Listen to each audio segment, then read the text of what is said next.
what does Peter say at the end of this letter? That's what we're going to talk about today in 1 Peter 5. Every letter has to end somewhere. And usually the end of the letter tells you something about what the writer wants to leave with the reader the most. Paul tended to close with a greeting, theology compressed into a benediction, the name of the people he loved. James ended with an image of someone going after the one who has wandered away. Peter ends with shepherds and with humility and a prowling lion, and with this reminder that you are not suffering alone.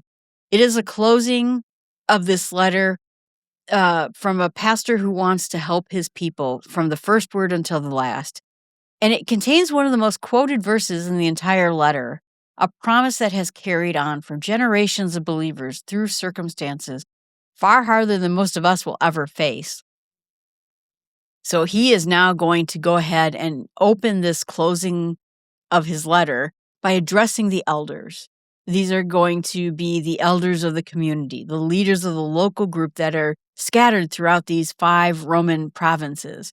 And he addresses them in a way that's really striking.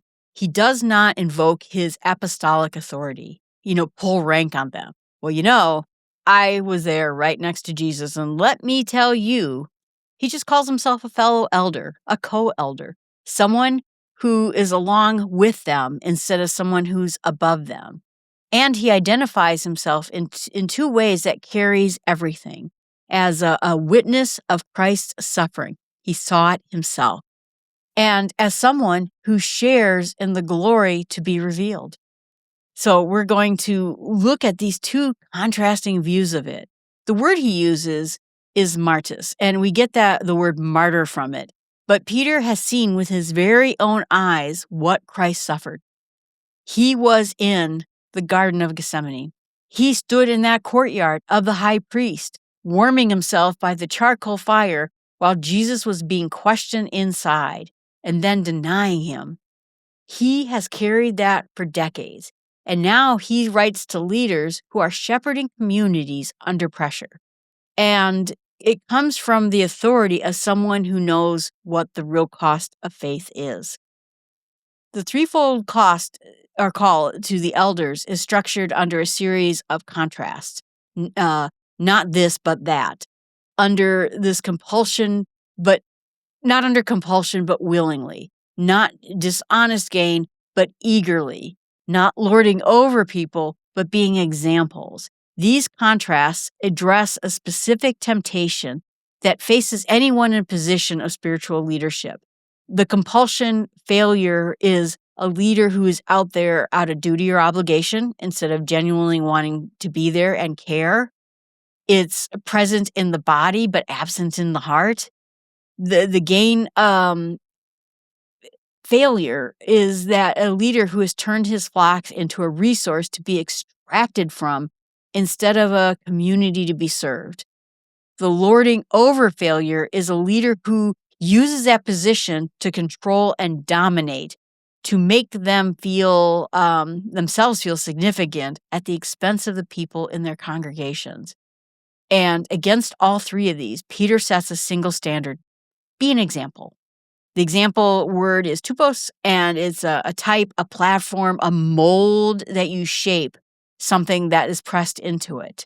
The elder life is meant to be a shape that the congregation takes on. Is an example for every congregation person to reflect. It's a life about being lived in a way that is worthy of following, and that's what an elder should do. And the motivation that Peter offers is not merely an ethical duty. It is saying that the chief shepherd, with the big S, when he appears again, you will receive the unfading crown of glory. The word in Greek for unfading, which is how we get the word amaranth, is a legendary flower that never wilted or loses its color. Everything that the world offers as a reward for leadership, recognition, status, influence, compensation, it's all false. It all fades. But the crown of the chief shepherd but the crown that the chief shepherd gives does not fade. It's the thing that matters the most. And now Peter addresses the younger members of the community. Submit to your elders. Again, submitting means, putting yourself in military line. You're a cadet and that person's a corporal. Put yourself in, proper line with it. The Greek word that's used is clothe yourself. And it means a word that means like you tie an apron on or a work garment on, like Paul had his leather working apron that he used to work with. You put this on. It's a vivid word, and some of the commentators out there have suggested that it may carry this echo of the night in the upper room where Jesus tied a towel around his waist and washed his disciples' feet. Humility is not just an attitude that you cultivate in private.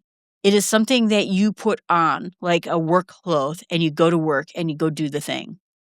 The theological ground is the same text as we get from Proverbs 3:34 that James quoted in James 4:6, that God resists the proud, but gives grace to the humble.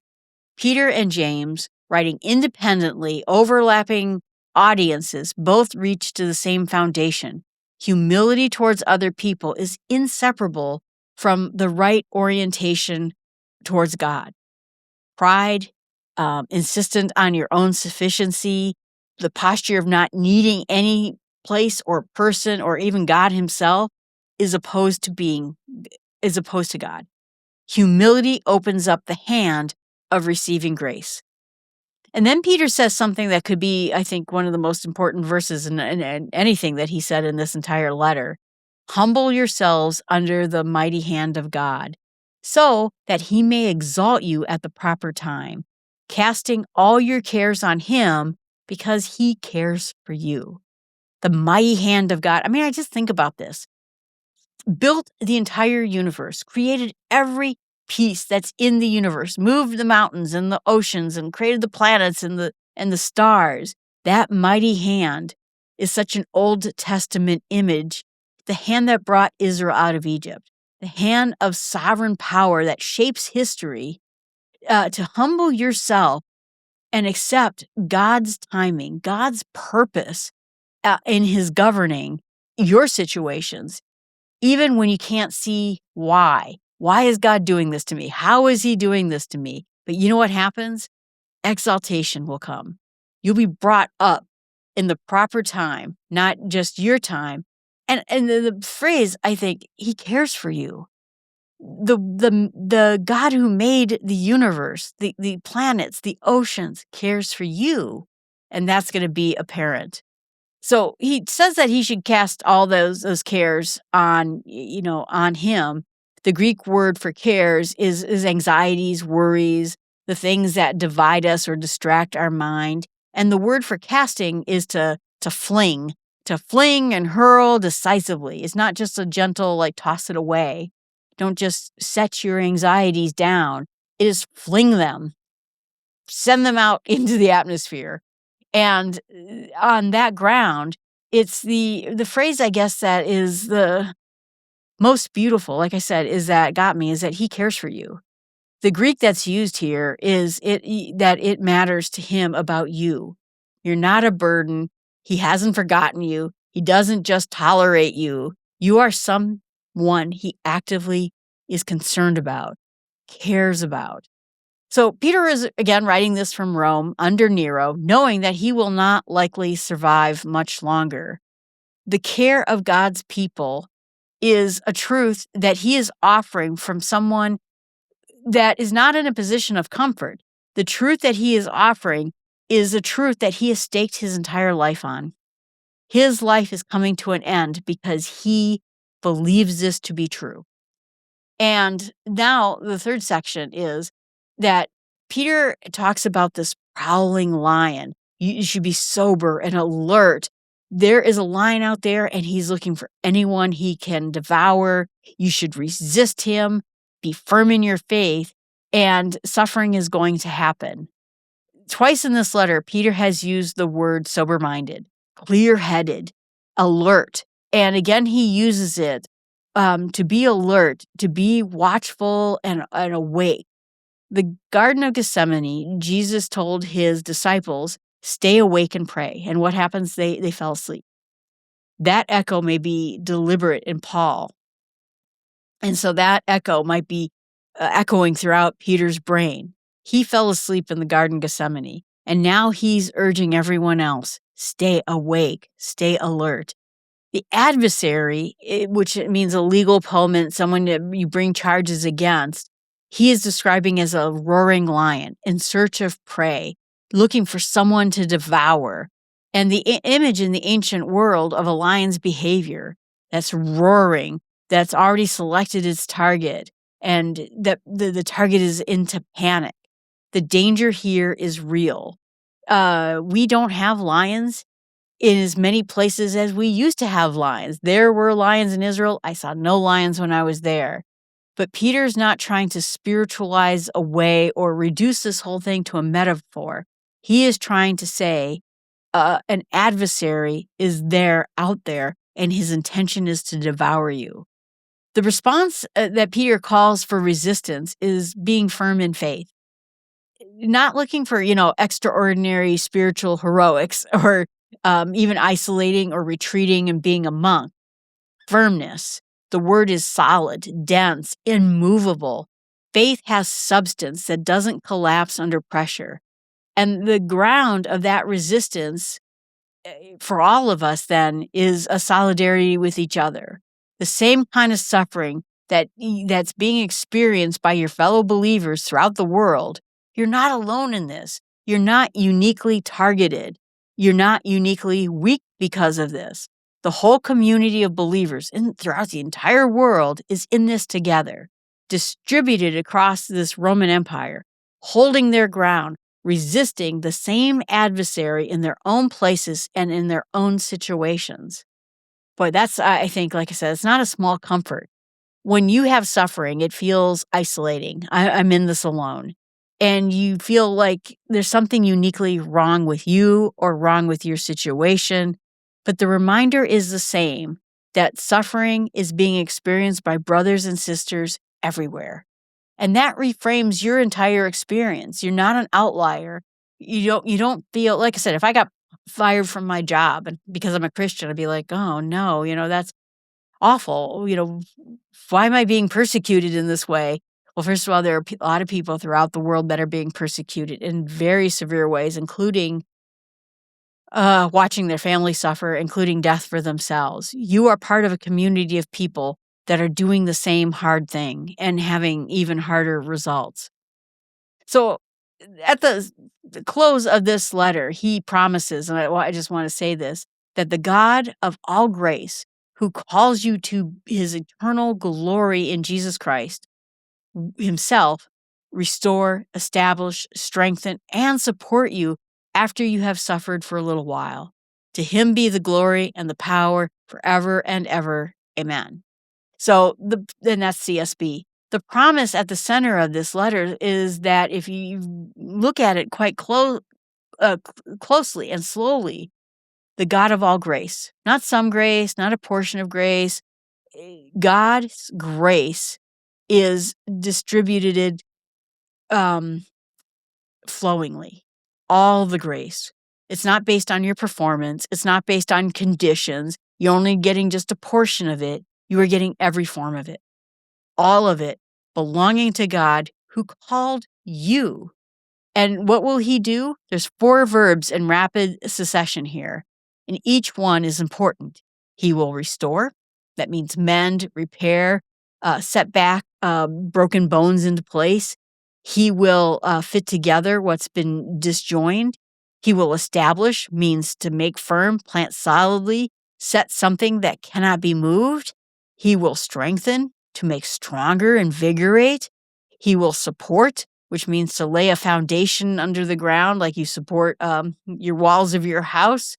So he is using these 4 words together to describe God, who is not simply for people to wait for his people to recover on their own. Just get over it and, and heal yourself. He is actively working to put them back together. to set them on solid ground, to make them strong again, and to lay a foundation on them that will hold them and their circumstances. And when will this happen? After you suffered a little while. The Greek in this word is relative language. Peter knows it too, that the suffering doesn't feel little to the person that's inside of it right at that moment. From the perspective of eternity, however, the vantage point is glory that is to be revealed. And so even a lifetime of suffering is a little while. Peter, again, is not minimizing the suffering. What he's trying to do is give it its proper proportion against a backdrop of what is going to come that will be permanent. The doxology then closes this section, to him be the glory and the power forever and ever. It's the second doxology in this letter. Remember, we had another one in chapter 4. And what it does is what doxologies always do. It's trying to lift the eyes of the reader from this immediate situation right before them up towards God. And that's what it's pointing toward, is that this is towards God. So now he closes the letter with a warm relationship. Silvanus, again, we think that is going to be Silas that we met in Acts, is named in this letter. It was probably the letter's carrier and maybe even the secretary whose hand it was written in. The brief description of him as faithful brother itself forms as a commendation. When this man, comes to you with this letter, trust him. He's one of us. And the second summary of the entire letter, purpose compressed into a single sentence. I have exhorted and testified that this is true grace of God. Stand firm in it. The whole letter is just summarized in these 10 words. This is the true grace of God. Everything Peter has written, the living hope, the imperishable inheritance, the royal priesthood, the living stone, the suffering of Christ as a pattern and a foundation for us, the faithful Creator, God and all its grace, and all of the true grace of God who cares for us. And the response that Peter asked for is standing firm. Don't perform or feel like you have to earn it. Just stand in it. That's all you have to do, is just stand in it. It says that she who is in Babylon is the church in Rome. And the community gathered around Peter in that city, they felt was the new Babylon, the empire that held God's people in a different kind of exile. And Mark is described as Peter's son, almost certainly John Mark of Acts. Like I said, if we look at the Gospel of Mark, it was probably the Gospel of Peter, because they were there at the beginning. But Mark was also probably in those stories too.